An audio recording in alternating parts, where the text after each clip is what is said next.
Carlo Sironi was born in Rome, Italy. His past directorial credits include the short films Sofia, Cargo, and Valparaiso. Let's welcome him to the stage.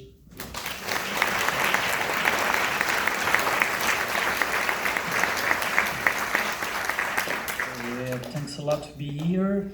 Really, I don't know what to say before the movie. I don't want us to say too much. So thank you really again. There will be a Q&A afterwards, and my main cast will be there, Claudio Segaluscio and Sandra Drzymalska. They are really the core of the movie, so I hope that you could wait for them. Okay, thanks a lot to be here. And producers Agnieszka Wasiak and Giovanna Pompili.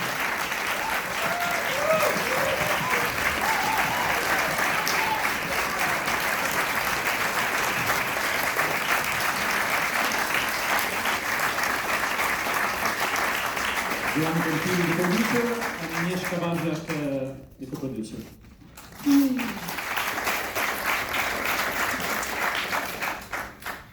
I'll give everyone a moment to catch their breaths and think of their questions and start by asking a few of my own. First for you, Carlo. In addition to being a director on the film, you're also a screenwriter. Can you talk about where the idea for this film came to be?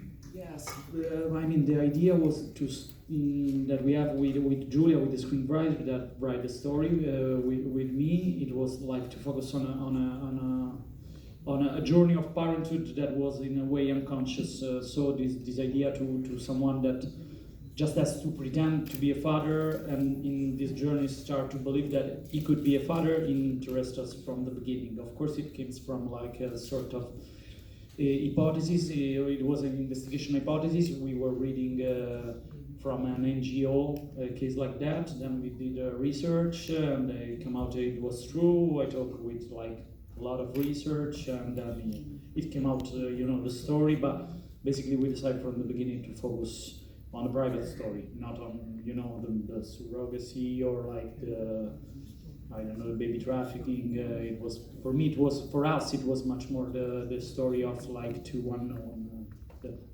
get to know one another. Could you also comment on why you chose to use the Academy frame in the filming? The Academy is beautiful. For me, it's beautiful. It's really, no, really, the cinema starts. When they invented cinema, they invented with the Academy, so there must be a reason. But no, beside that, for me, it was to focus on them, to have a language that was more simple as possible, and to keep the background, the environment in the background, like to focus on Sandra and Claudio, basically. Speaking of your cast, you chose a cast that is cross-cultural and that also didn't speak the same language, yet you had to direct them in the same film. Could you, Sandra, first talk about your experience in preparing to play Lena? Good afternoon, everyone. When Carlo made a decision about me, I started to learn Italian because at the beginning of the audition, I didn't speak Italian, so after audition I start to learn this language, and after we have rehearsal with Claudio, and that was something amazing because Claudio didn't speak English.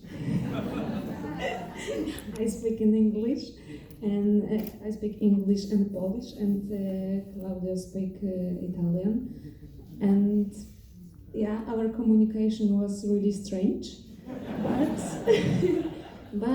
that was something magical, something fantastic, because we feel only our feelings, and that was something great, and that was the first time in my job like this. So.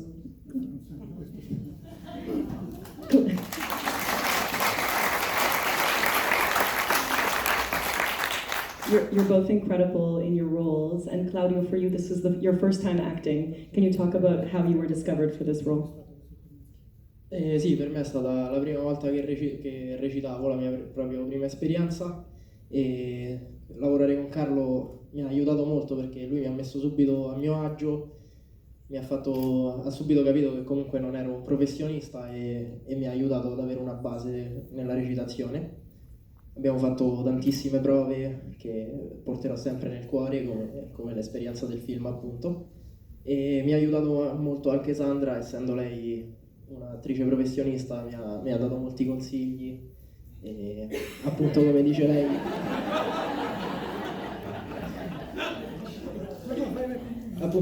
lei è stato fantastico. È stato fantastico appunto vedere che riusciamo a comunicare anche solo con i nostri sentimenti e ovviamente con l'aiuto di Carlo.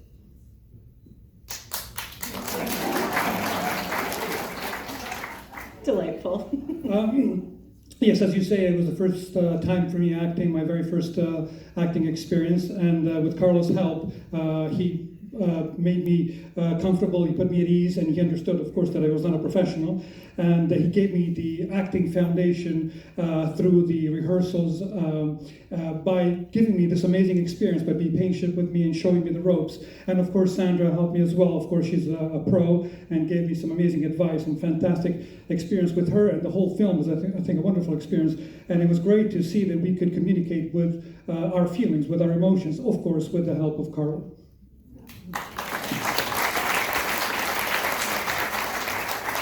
Can I add some things? We have to say that the casting process lasts like 8 months. So it was like a long process, and we have to thank our casting director, the two casting directors. One helped us to find Sandra really in the middle of like 7 Eastern European countries. So it was like really hard job. And Claudio also, we found like street casting in all over Rome, on the school, all over every street. Every street, really. Not even one corner. Exactly, but Tommaso made a really good job. So it took a lot of time, a lot of effort, but good results. This is a really interesting co-production. It's co-produced by Italy and Poland, and we have both producers. Could you talk a little bit about the division of your roles on this film? I'll start with you, Agnieszka. Well, Italians casted Sandra, I just followed on. No, the thing is that we met because I was looking for a co-producer, Italian co-producer for a film that I'm producing as a majority producer in Poland. And during like our conversation about that project, Giovanni said, "Hey, I have this project, you know, and there's like this Ukrainian girl, pregnant." It's like, Ukrainian, okay.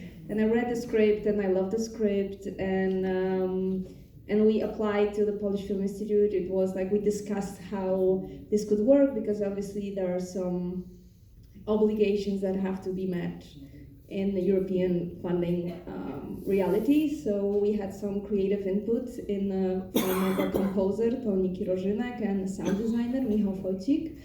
And also, like, I desperately wanted to apply with a Polish actress, and I was trying to convince them that, hey, make her Polish. But it's natural. I mean, we're here already, and we're applying, you know. And we have some good actresses, and it's, yeah. But Carlo, like, which I totally understand and respect, that they were still in the process of research in those 7 countries. So later on, it turned out that it's Sandra, and it was totally natural, and that's how the whole thing it was like a closure for that, a natural one. Yeah. And we still haven't made my film yet, but we're in the process.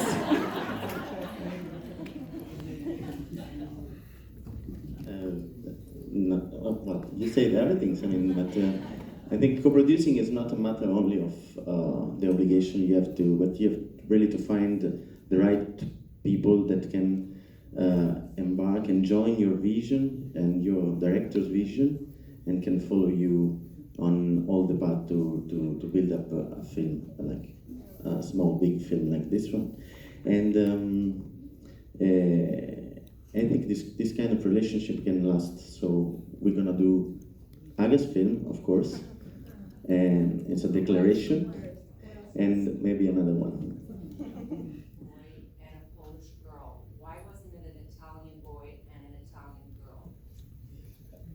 Because during the research, it came out that there are a lot of like loophole in the adoption law. So there is this sort of selling baby, other sort of fake adoption, and I have I was lucky to have a sort of little statistic, you know, about from which country from Eastern Europe usually the girl came from, and it was as I said, Ukraine, as she said, Ukraine, a little bit of Slovenia, a little bit of Romania, a number of like Polish girls.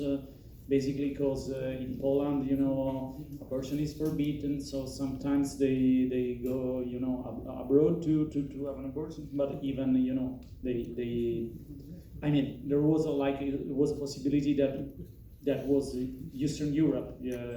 Basically, girls that sell babies in Italy are mostly from Eastern Europe, and it starts to change right now. But you know, it was like to match with reality. And for those that might not have heard in the back, it was about the minimal aspects of the set, and if that's representative of that particular city, or if that was a concept that you structured.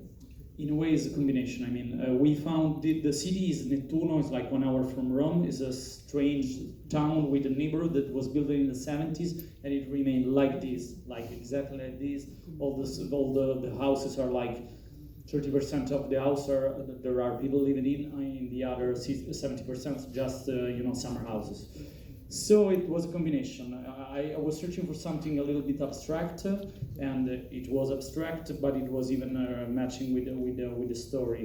So me and our director worked basically on one American photographer that was the whole, with the cinematographer, costume designer, and everyone. We share mostly this Todd Hido, that is like American photographer that work mostly in indoor, in like empty house and stuff like that.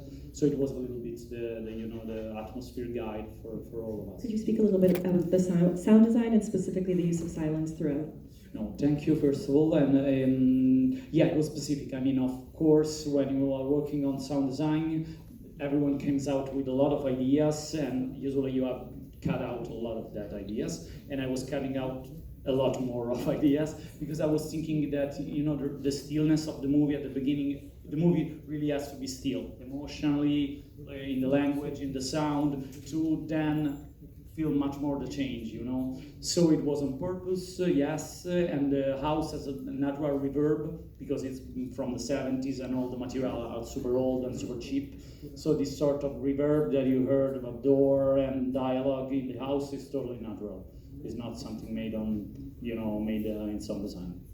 Did you have a specific time period? Because some of the football jerseys are a little bit dated, no? Yeah.